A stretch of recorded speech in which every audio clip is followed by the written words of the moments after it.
छात्रों, आज हम कक्षा 10वीं के सामाजिक विज्ञान विषय में अध्याय 11 स्वतंत्रोत्तर भारत की प्रमुख घटनाओं के बारे में आपको जानकारी प्रदान करने वाले हैं। इससे पहले वाले वीडियो में आपको कश्मीर समस्या के बारे में अध्ययन करवाए थे। आज हम भारत चीन संबंध और 1962 का जो युद्ध हुआ था भारत चीन, उसके बारे में हम आपको विस्तार से जानकारी प्रदान करेंगे। और इससे आने वाले वीडियो में हम भारत पाक संबंध और भारत पाक का 1965 का जो युद्ध हुआ था उसके बारे में आपको विस्तार से अध्ययन करवाएंगे। इसलिए आप लगातार वीडियो को प्राप्त कीजिए और अपनी पढ़ाई जारी रखिए और इस चैनल को सब्सक्राइब कीजिए।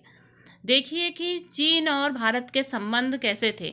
तो चीन के साथ भारत के संबंध अत्यंत प्राचीन संबंध रहे हैं। प्राचीन काल में दोनों देश में मध्य मैत्रीपूर्ण संबंध थे। पश्चिमी साम्राज्यवाद के एशियाई क्षेत्र में वे पैर पसारे ही भारत चीन संबंधों में खटास आ गई। जब भारत में अंग्रेजों का शासन था, चीन के प्रति भारत में बहुत सहानुभूति थी। और 1931 में जब जापान द्वारा मंचूरियन पर आक्रमण किया गया तो चीन के प्रति सहानुभूति दिखाते हुए भारत ने चीन दिवस मनाया था। और 1937 में जब चीन और जापान युद्ध शुरू हुआ था तो भारत ने उस समय भी चीन के प्रति सहानुभूति दिखाई थी। भारत और चीन के मध्य जब तिब्बत का विवाद निर्मित हुआ, भारत तिब्बत पर चीन के अधिकार को स्वीकार करने को तो तैयार था, परंतु वह स्वायत्त शासन स्थापित करने का पक्षधर था। चीन ने भारत की मंशा को अनदेखा करते हुए 25 अक्टूबर 1950 को तिब्बत पर सैनिक कार्रवाई शुरू कर दी। भारत ने चीन का इस कार्रवाई का विरोध किया और मार्च 1958 में तिब्बत ने चीन के विरुद्ध विद्रोह शुरू कर दिया। विद्रोहियों को दलाई लामा का समर्थन प्राप्त था। जब चीनी शासकों ने विद्रोह को कुचलने का प्रयास किया तो दलाई लामा को तिब्बत छोड़कर भागना पड़ा।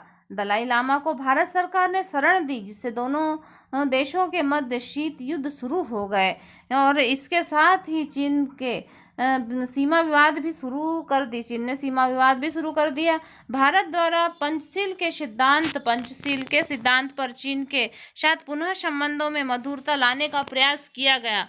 1960 में भारत और चीन के प्रधानमंत्री दिल्ली में सीमा विवाद पर बात करने के लिए मिले। उसके बाद दोनों देशों के अधिकारियों के बीच कई बैठकें हुई, लेकिन सितंबर 1962 को चीन ने भारत चीन सीमा के पूर्व क्षेत्र तथा भारत के नेपा क्षेत्र पर आक्रमण कर दिया। चीनी फौज ने 20 अक्टूबर 1962 को भारत चीन सीमा पर तैनात भारतीय फौजों पर आक्रमण किया। तो कब किया? तो 20 अक्टूबर 1962 को भारत और चीन जो सीमा पर तैनात फौजी थे उनके ऊपर आक्रमण कर दिया। अक्टूबर 1962 को भारत चीन युद्ध कोई आकस्मिक घटनाक्रम नहीं था। यह सब उन घटनाओं की चरम परिणति थी जो तिब्बत संकट को देखते हुए आई थी। चीन द्वारा मैकमोहन रेखा को अस्वीकार किया गया तथा यह आक्रमण लद्दाख के अक्साई चीन और पूर्व में नेपा, जो अभी अरुणाचल प्रदेश में है, व्यापक पैमाने पर हुआ। इन दोनों युद्ध विराम के सुझाव अवश्य सामने आए, किंतु कोई समझौता नहीं हुआ। चीन ने 26 अक्टूबर 1962 को एक 3 सूत्री सुझाव दिए, जिसके जवाब में भारत ने सीमाओं पर यथास्थिति बनाए रखने का सुझाव दिया। अंत में चीन ने 21 नवंबर 1962 को एक तरफा युद्ध विराम की घोषणा कर दी। तो एक प्रश्न आता है कि चीन ने एक तरफा युद्ध विराम की घोषणा क्यों की थी? तो इसका हमको प्रश्न का उत्तर भी लिखना है कि चीन ने एक तरफा युद्ध विराम की घोषणा, क्योंकि ये दीर्घ उत्तरी का प्रश्न क्रमांक पहला है और ये परीक्षा में पूछा भी जाता है, IMP क्वेश्चन भी है। तो देखिए कि भारत चीन युद्ध की पृष्ठभूमि का अध्ययन करने पर कुछ बातें निकल कर आई। तो चीन और भारत पर अचानक आक्रमण क्यों किया गया? चीन द्वारा भारत पर अचानक आक्रमण क्यों किया गया? युद्ध में भारत को पराजय क्यों मिली? और चीन द्वारा एक तरफा युद्ध विराम की घोषणा क्यों की गई? विद्वानों ने उक्त बातों पर विचार मंथन के बाद यह निष्कर्ष निकाला। तो क्यों किया था? देखिए, चीन अपनी शक्ति का प्रदर्शन करना चाहता था। तो आपको नंबर 1 पॉइंट लिखना, एक तरफा युद्ध विराम की घोषणा क्यों की, मैं नंबर 1 पॉइंट लिखना। चीन अपनी शक्ति का प्रदर्शन करना चाहता था। फिर चीन की नीति विस्तारवादी थी। चीन विश्व में अपने आर्थिक और राजनीतिक सर्वोच्चता स्थापित करना चाहता था। चीन भारतीय गुटनिरपेक्षता की नीति को गलत बताना चाहता था और युद्ध विराम की घोषणा करके चीन विश्व समुदाय का समर्थन प्राप्त करना चाहता था। तो ये आपको 5 पॉइंट नोट करना है कि अचानक युद्ध विराम की, एक तरफा युद्ध विराम की घोषणा क्योंकि। इसको 5 पॉइंटों को आप उत्तर पुस्तिका में नोट कर लीजिए। भारत चीन युद्ध में चीन के भौगोलिक और सैन्य दोनों उद्देश्यों को प्राप्त करने में सफल रहा। भारत की हार के पीछे कुछ कारण उत्तरदायी थे।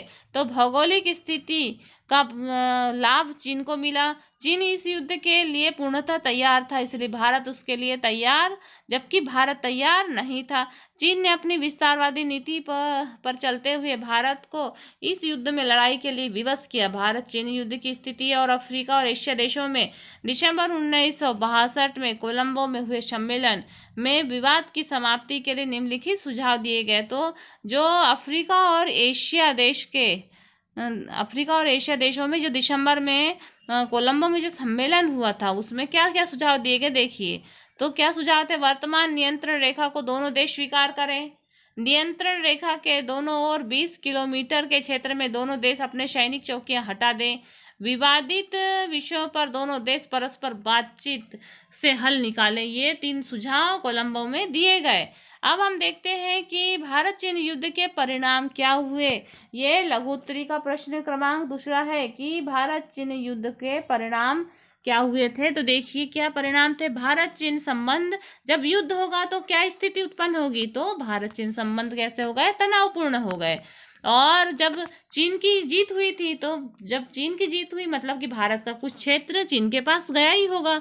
तो भारत के भूभाग का एक बड़ा भाग चीन के कब्जे में चला गया। भारत की अंतर्राष्ट्रीय छवि एवं गुटनिरपेक्षता नीति को आघात हुआ और भारतीय विदेशी नीति में आदर्शवाद के स्थान पर व्यवहारिकता और यथार्थवाद को स्थान मिला और भारत और अमेरिका के संबंधों में सुधार हुआ। तो ये आपको अपने 5 पॉइंट याद करना है भारत चीन युद्ध के परिणाम, और बहुत सरल है। सबसे पहले उसमें भारत चीन में तनावपूर्ण संबंध आ जाना, दूसरा कुछ क्षेत्र चीन के कब्जे में चला जाना, फिर अंतर्राष्ट्रीय छवि और गुटनिरपेक्षता नीति को आघात हुआ, फिर आदर्शवाद के स्थान पर व्यवहारिकता और यथार्थवाद का स्थान हुआ और भारत और अमेरिका का संबंध मैत्रीपूर्ण हुआ या संबंधों में सुधार हुआ। इस प्रकार से आपने ये सब चीज़ें आज भारत चीन युद्ध के बारे में देखा। अब हम आपको नेक्स्ट वीडियो में भारत और पाकिस्तान का 1965 का युद्ध हुआ था उसके बारे में हम आपको अध्ययन करवाएंगे, इसलिए आप लगातार इन वीडियो को देखिए और अपनी पढ़ाई जारी रखिए। इस चैनल को सब्सक्राइब कीजिए। धन्यवाद।